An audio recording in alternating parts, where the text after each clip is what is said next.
Assalamualaikum warahmatullahi wabarakatuh. Ila hadratin Nabiyil Mustafa Muhammadin sallallahu alaihi wasallam wa ila hadrati kutbi jami'il maqam wal hausil a'dham Sya'bi Hasan Ali Asyadili, Syekh Abdul Qadir Jilani, Syekh Junaid Al-Baghdadi, Syekh Baudin An-Naksabandi, wa silsilati tariqah Qadiriyah Naqsabandiyah wa Naqsabandiyah Khalidiyah, wa silsilati tariqah Syadiliyah wa usulihim wa furuhim.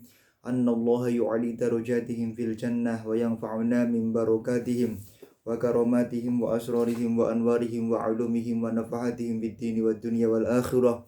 Wa ila hadrati silsilati jam'il kutub wa jam'il asanid wa silsilati dalailul khairat wa silsilati kitab Zubair ibnu Ruslan wa usulihim wa furuhim. Anna Allah yu'ali darajatihim fil jannah wa yanfa'una min barakatihim wa karamatihim wa asrarihim wa anwarihim wa ulumihim wa nafahatihim fid din wa dunya wal akhirah. Wa ila hadrati masyayikh lirboyo, masyayikh kewakian, masyayikh al-mu'aid mangguyudan, masyayikh ma'una sari, masyayikh al-fakih kamansila, masyayikh al-munawir ngerapi akhusan Kiai Haji Raden Muhammad Najib Abdul Qadir Munawwir. Wa ila hadrati masyayikh mandufina fi zambal wal furad wal aqdar khususan al-habib Ahmad Masyhur bintu Al-Haddad mandufina fi klum ridwati bas wa usulhim wa furuhim. Wa ila hadrati yang Kanjeng Sultan Agung, yang Ki Ageng Pemanan, yang Ki Ageng Nasalawian, yang Panembana Senopati wa usulhim wa furuhim. Anna Allah yu'ali darajatihim fil jannah wa yanfa'una min barakatihim wa karamatihim wa asrarihim wa anwarihim wa ulumihim wa nafahatihim fid din wa dunya wal akhirah. Lahumul Fatihah.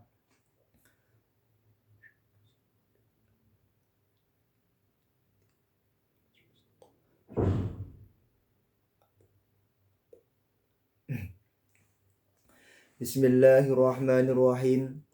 Qala al-muallifu rahimahullah wa nafa'ana bihi wa bi'ulumihi wa amitana bil asrarihi, amin amin ya rabbal alamin. Mari kita lanjutkan kembali pengajian kitab Zubat, yang mana kami menggunakan syarah Ifadatus Sadah, yang mana kita pada hari ini sampai pada nadhum 56. Min fardi dinillahi fit dawami katuhri was-sholati was-syiyami wal ba'ilil muhtaji littabayu'i wa dhahiril ahkami fis sona'i. Bismillahirrahmanirrahim. Iku min fardi dinillahi, setengah saking fardune agamane Allah, fit dawami ing dalem langgeng katuhri koyok sesuci wasolati lan sholat wasuyami lan poso wal bailan aturil muhtaji kedua kang karep litabayui maring dol tinuku wa zuhiril ahkami lan zuhiri pira-pira hukum fil sisonai ing dalem pira-pira pegawaian, profesi, keahlian. Jadi kemarin telah kita bahas tentang apa-apa yang diwajibkan bagi setiap orang Islam di dalam dia mengkaji ilmunya Allah Subhanahu wa taala. Maka di dalam kitab ini dikatakan oleh Imam Ibnu Ruslan bahwa ilmu yang wajib kita pelajari sebelum kita mencapai usia baligh adalah, atau ilmu yang wajib kita ajarkan kepada anak-anak kita sebelum mencapai usia baligh atau usia 9 tahun atau 10 tahun menurut Imam Romli adalah, yaitu yang pertama bersuci, yang kedua adalah yaitu puasa, yang ketiga adalah yaitu sholat. Ini adalah 3 ilmu yang harus kita ajarkan kepada anak kita, dan kita harus mampu sebagai hamba Allah untuk mampu beribadah secara benar, maka kita harus menguasai ilmu-ilmu tersebut. Wal bai, begitu juga ilmu tentang jual beli, lil muhtaji, untuk orang yang membutuhkan jual beli. Bagi orang yang mau jual beli, maka dia harus belajar fikih tentang jual beli, fikih tentang muamalah. Kalau dia melakukan jual beli akan tetapi tidak sesuai dengan syariatnya Allah, tentu orang tersebut tidak akan mendapatkan ridho dari Allah Subhanahu wa taala. Jual belinya tidak halal, akhirnya yang dimakan menjadi makanan yang diharamkan oleh Allah Subhanahu wa taala. Wa qawluhu min fardi dinillahi ay min fihi bayanun lima fi qawlihi ma yahtaju al-muaddi.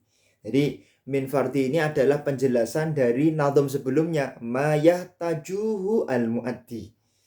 Ai hadzal ladzi yahtajuhul muaddi huwa fardud dinillah. Maksudnya apa? Maksudnya Imam Ibnu Ruslan itu pengen mengatakan bahwa inilah perkara-perkara yang diwajibkan oleh Allah untuk setiap makhluk Allah Subhanahu wa taala pelajari sebelum dia mencapai usia balik. Nah, wa dzahiril ahkami.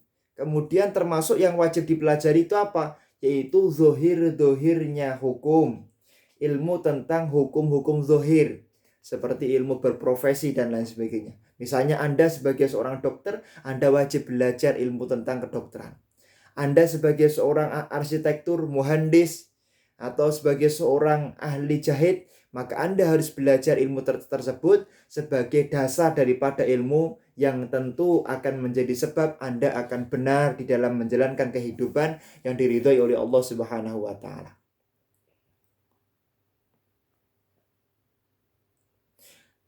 Nah, kemudian wahu al-bai'u was-sana'i wa minha ma ta'allaqu bisulahil qalbi wa huwa ilmu adawatil qalbi kal ujbi wal kibri wa da'il hasadi. Kemudian Syekh Muhammad bin Ahmad Abdul Bar Al-Ahdal itu mensyarai daripada kalamnya Imam Romli, maksudnya itu tidak hanya ilmu-ilmu yang sifatnya telah disebutkan saja, tapi juga termasuk ilmu yang kita pelajari secara wajib adalah ilmu-ilmu yang berhubungan dengan hati, membersihkan hati, kemudian menghilangkan perkara-perkara yang dibenci oleh Allah daripada hati kita. Seperti apa? Sombong. Seperti apa? Bangga diri. Seperti apa? Hasud atau iri terhadap kenikmatan yang Allah berikan kepada orang lain. Fayajibu ala kulli mukallafin ta'allumu ma yasihu bi kullun minat tuhri wassalati wassiyami. Maka setiap umat Islam diwajibkan oleh Allah Subhanahu wa taala belajar ilmu-ilmu tadi agar dia menjadi manusia yang diridhai oleh Allah Subhanahu wa taala.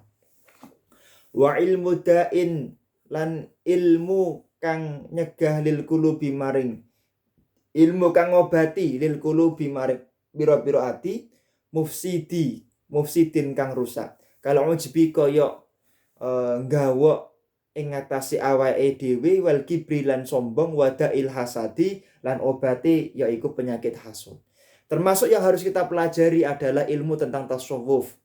Ilmu misalnya belajar kitab Risalah Al-Qusyairiyah, kita belajar kitab Ihsa Asyarah Hikam Ibnu Athaillah dan lain sebagainya, itu kita pelajari agar ketika kita mengkaji ilmunya Allah kemudian tidak menjadi sebab tidak barokah karena di dalam hati kita ada rasa hasud, ada rasa sombong dan lain sebagainya. Misalnya ketika sudah ngaji, sudah ikut madrasah di Raudhatul Muhibbin, kemudian selesai ikut madrasah, kemudian ada perasaan, wah kalau bukan saya, kalau tidak saya orang yang ahli ngaji. Lah, perasaan seperti ini harus dihilangkan. Maka tidak cukup kita belajar ilmu fikih saja, tapi kita juga harus belajar ilmu-ilmu tentang membersihkan hati dan ilmu-ilmu tentang membersihkan daripada sifat-sifat batiniyah yang dibenci oleh Allah Subhanahu wa taala. Wa masi wa hadza minal ahkami fardu kifayatin 'alal anami kullu muhimmin qasadu tahassulah min huiri ayyatabiru man fa'alah. Wa mautawi ilmu siwa hada kang saliyane iki lah madkur minal ahkami iku setengah saking pira-pira hukum. Iku fardu kifayatin fardu kifayah 'alal anami ing atase menungso. Nah, kemudian selain ilmu-ilmu yang telah disebutkan oleh musonef tadi, maka mempelajarinya hukumnya tidak fardu ain tapi adalah fardu kifayah. Jadi hukumnya fardu kifayah bukan fardu ain. Contohnya apa? Contohnya belajar kedokteran, belajar fisika, belajar matematika, itu hukumnya fardu kifayah. Artinya kalau sudah ada yang belajar di antara tetangga kita, keluarga kita, maka sudah dianggap cukup, kita tidak belajar tidak jadi masalah. Asalkan dalam satu kota itu, dalam satu tempat, sudah ada yang belajar kitab-kitab tersebut. Kemudian dikatakan di dalam kitab ini bahwasanya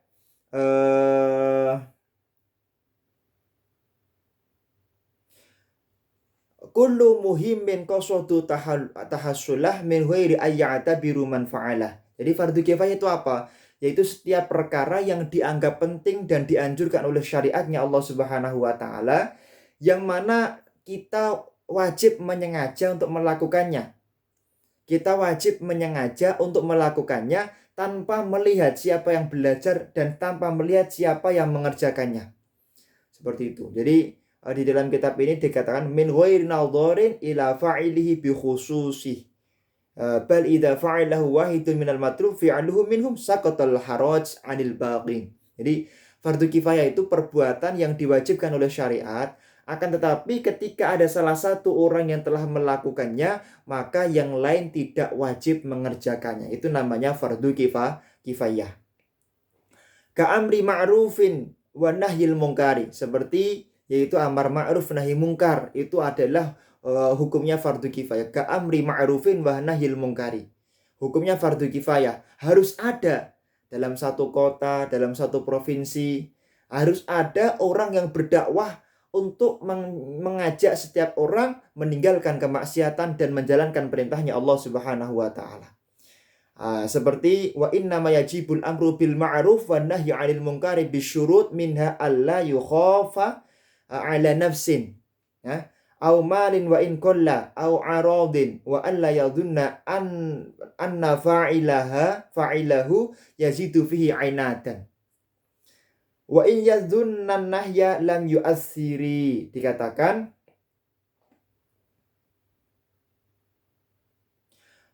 melakukan amar ma'ruf nahi mungkar itu hukumnya fardu kifayah.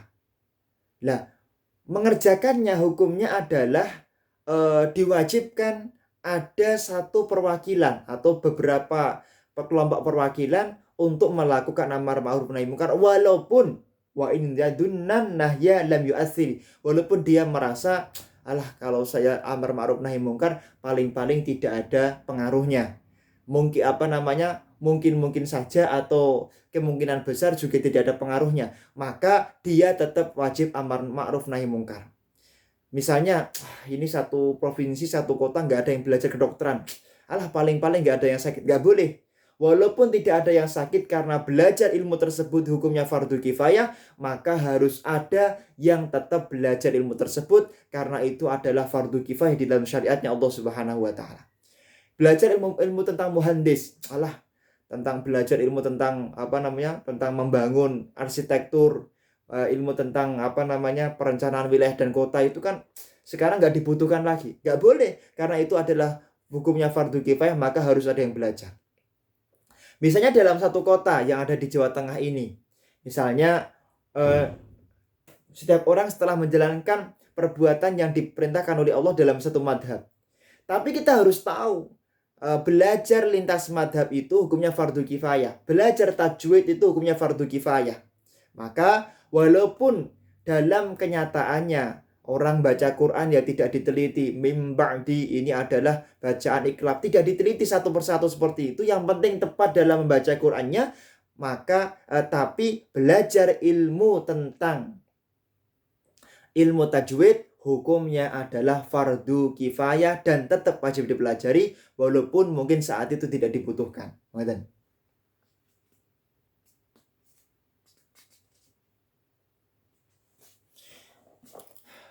Ahkamu syar'illahi sab'un tuqsamu al-fardu wal mandubu wal muharramu warrabi'ul makruhu summa ma'ubi wasadisul batilu wakhtim biswahih.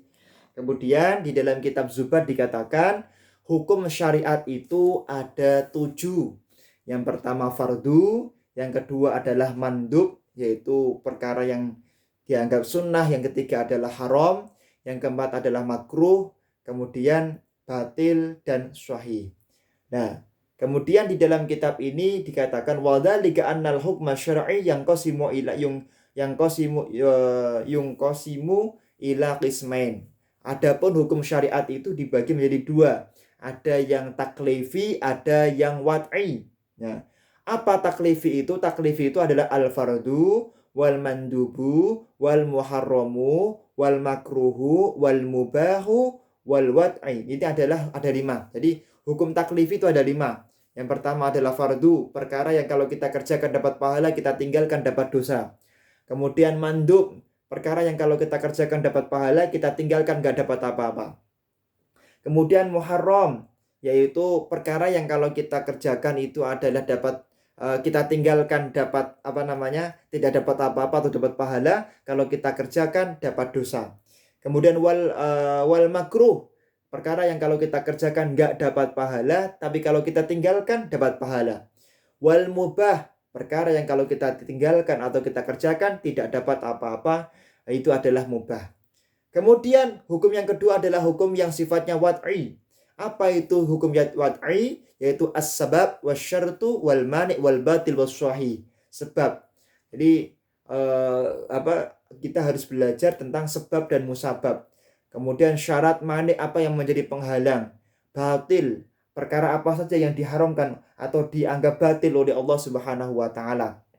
Kemudian wasyahih, perkara apa saja yang dianggap baik dan dianggap benar oleh Allah Subhanahu wa taala, seperti itu. Jadi kita harus belajar hukum taklifi dan hukum wad'i. Ini adalah kita pelajari sebagai bentuk kita menjalankan yaitu perintahnya Allah Subhanahu wa taala. Dalam ilmu fikih, mengetahui hukum 5 tadi adalah wajib. Mengetahui hukum wad'i adalah harus kita pelajari, seperti itu. Maka di dalam kitab Zubat nanti yang akan kita pelajari tidak akan lepas daripada hukum-hukum yang telah kita sampaikan tadi.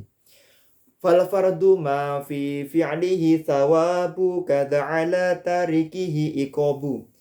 Fal fardu, adapun perkara yang fardu, ma fi fi'lihi thawabu, adapun fardu itu adalah perkara yang kalau ditinggalkan, kalau dikerjakan dapat pahala, kadza 'ala tarikihi iqabu. Akan tapi kalau ditinggalkan mendapatkan dosa dari Allah Subhanahu wa taala.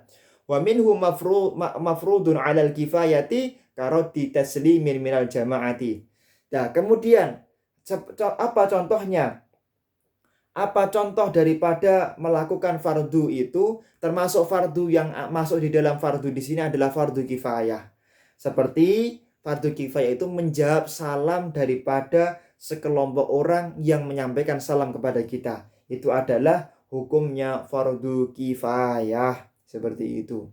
Dikatakan fayakfi fi jawabihi raddu mukallafin wahidin wa yasqutul ism 'anil jami' wa kharaja bis salam 'ala jama'ati assalamu 'ala wahidin faqat. Jadi menjawab salam itu kalau disampaikan oleh kelompok orang, maka minimal dijawab satu orang sudah boleh. Tapi kalau misalnya salam tersebut disampaikan kepada satu orang dan satu orang saja yang mungkin menjawab, maka dia wajib untuk menjawab salam tersebut karena dialah yang memang saat itu ada.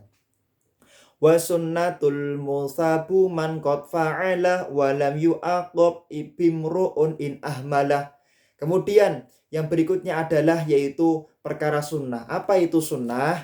Sunnah itu adalah perkara kalau kita lakukan dapat pahala, kemudian ketika kita tinggalkan itu adalah kita tidak mendapatkan yaitu siksa atau dosa dari Allah Subhanahu wa taala. Ini di dalam kitab At-Tufah, walau qila lahu qassa adfaraq wa faqala la rughbatan anis sunnah kufrun. Di dalam kitab At-Tufah, Tufatul Muhtaj dikatakan, walaupun perkara sunnah ini adalah perkara yang kalau kita tinggalkan tidak mendapatkan dosa, tapi menyepelekan atau tidak mencintai perkara sunnah di dalam syariat itu termasuk bentuk kekufuran kepada Allah Subhanahu wa taala. Jadi walaupun itu perkara sunnah, kalau bisa tetap kita kerjakan. Wa minhu masnunun 'alal kifayati, termasuk sunnah kifayah. Jadi kalau ada fardu ain, ada fardu kifayah, maka juga ada sunnah kifayah. Kal bad'i bisalami min jama'ati, seperti memulai daripada salam kepada yaitu jamaah. Jadi ketika kita datang ke satu majelis, maka sunnahnya secara kifayah itu untuk mengucapkan salam. Nah ini. Kemudian wa'adad dhamir 'alaiha madhkuran min haitsu wasafaha bil mandub.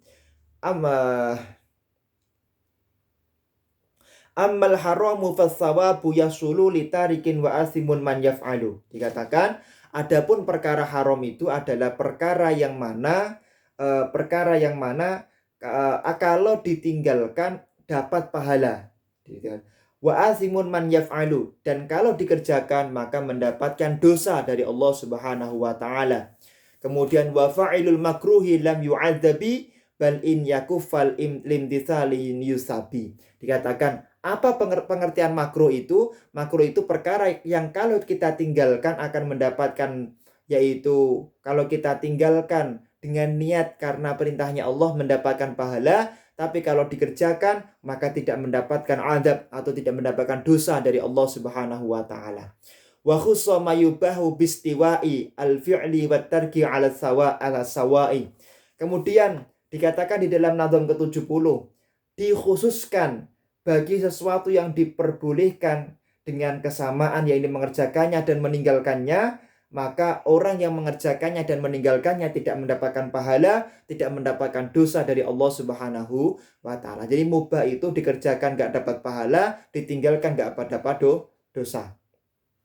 Lakin idza nawa bi aklihil quwa li ta'atillahi lahu ma qad nawa. Maka akan tetapi ketika perkara mubah itu diniati, saya makan minum agar bisa beribadah dengan baik dan benar kepada Allah, dengan kuat, dengan semangat kepada Allah, maka perkara sunnah, perkara mubah tersebut hukumnya akan mendapatkan pahala dari Allah Subhanahu wa taala, sebagaimana di dalam kitab Ifaradus Sadah dikatakan fayusabu alaih, maka dia akan mendapatkan pahala dari Allah Subhanahu wa taala. Sekian dulu ala hadhihi niyah wa likulli niyatin sholih ala mana wa salafun sholih. Al-Fatihah.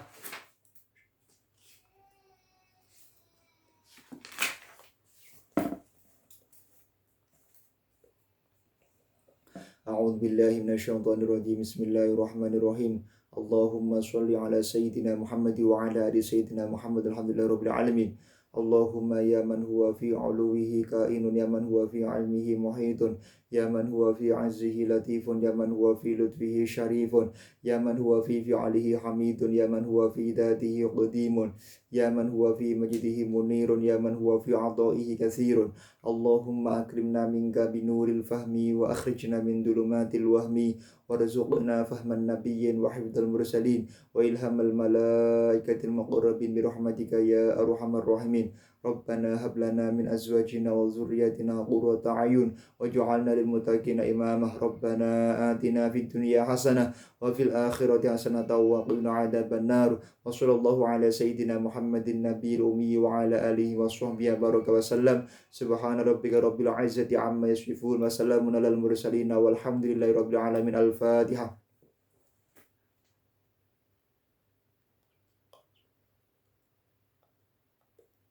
Assalamualaikum warahmatullahi wabarakatuh.